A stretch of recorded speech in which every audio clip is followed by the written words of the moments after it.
We've obviously been hearing about the allegations of Byrd-Bennett. Our initial reaction to this is that we're concerned about the effect this has on the integrity of the district. We don't know what the allegations will amount to, but what we do know is that there has been a real concern over the last several years in which we've seen a pattern in which top district officials have private interests which seem to conflict with their public role as district officials.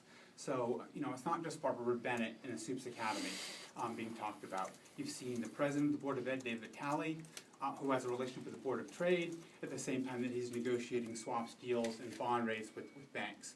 You've seen CAO Tim Cawley, who makes contracts with the Academy of Urban School Leadership at the same time that he used to work for AUSL.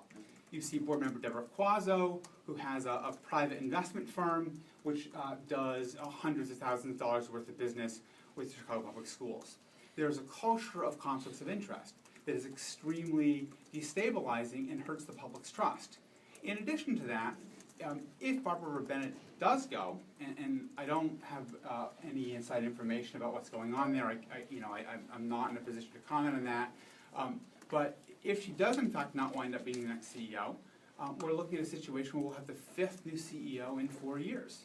And that's a level of instability that frankly is damaging.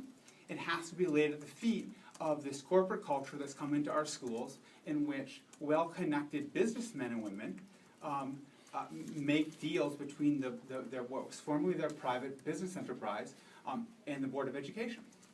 Do you think that Byrd-Bennett should resign now? I do not know what's in the investigation and what it's about in particular. I know that Soups has sort of commented that it's being investigated.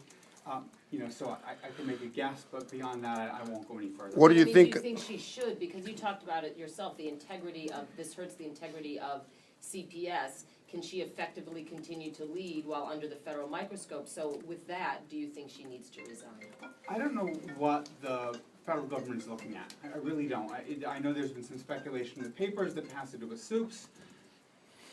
I guess I will say this, that I'm concerned that there's a broader culture in the leadership of CPS in which there's too many conflicts of interest between top leaders and the private industries which they profit from.